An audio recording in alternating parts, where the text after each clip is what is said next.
Hey guys, welcome back to F1 Hub, and in today's video I've decided to do something different. I've seen a lot of people on the internet say that Nico Hülkenberg has been amazing this year, and it is completely true. But Kevin Magnussen, well, he's been underrated.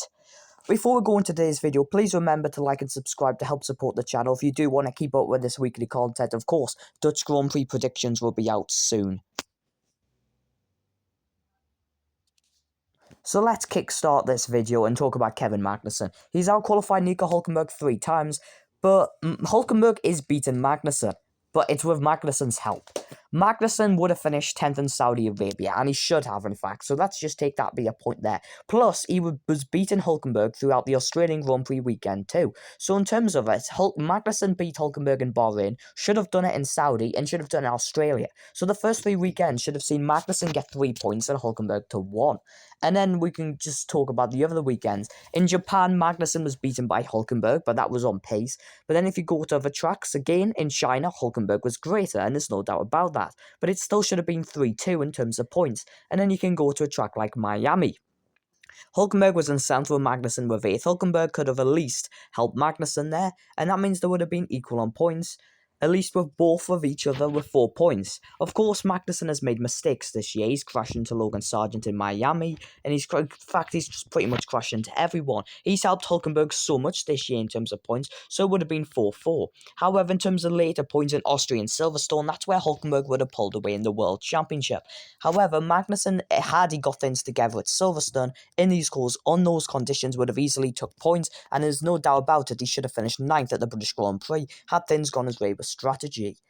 Now that's something other people don't realise. They just look at the results and think Magnussen's generally been destroyed by Hülkenberg.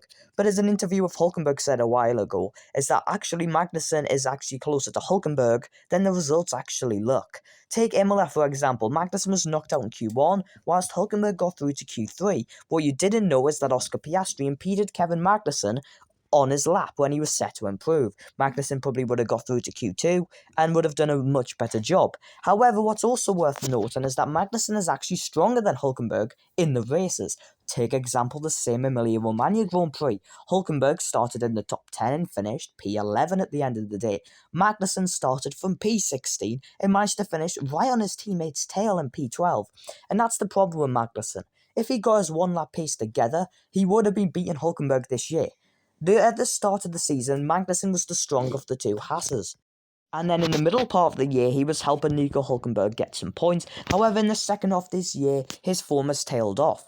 However, at the Belgian Grand Prix, Magnussen did beat Nico Hülkenberg. He should have outqualified him, but again, so I can't remember exactly what happened, but some sort of problem on his last lap at the Belgian Grand Prix qualifying hour cost him beating Hülkenberg. And there's been several weekends, including Monaco, Spa, and several other weekends where he has been the stronger Haas driver. However, when it came to getting the lap together when it mattered, he didn't do it. And Monaco is the perfect example for this. He was absolutely the entirety of the weekend was quicker than him until Q2 when the lap mattered and he was beaten by Hülkenberg. In Spa, again, Magnussen was quicker than Hülkenberg and beat him in the race quite comfortably, which just showed Magnussen on his day is definitely one of the quick of the Haas drivers. So Magnussen, in my opinion, is the most underrated driver of this year. The middle part of the year hasn't been phenomenal, but in my opinion, Kevin Magnussen has been a lot closer to Hülkenberg, who is still a top 10 driver in my opinion this year, than people may think. But that's my opinion. Let me know your opinion on Kevin Magnussen in the comment section below. Do you believe, just like me, Magnussen's been underrated? Or is he really not?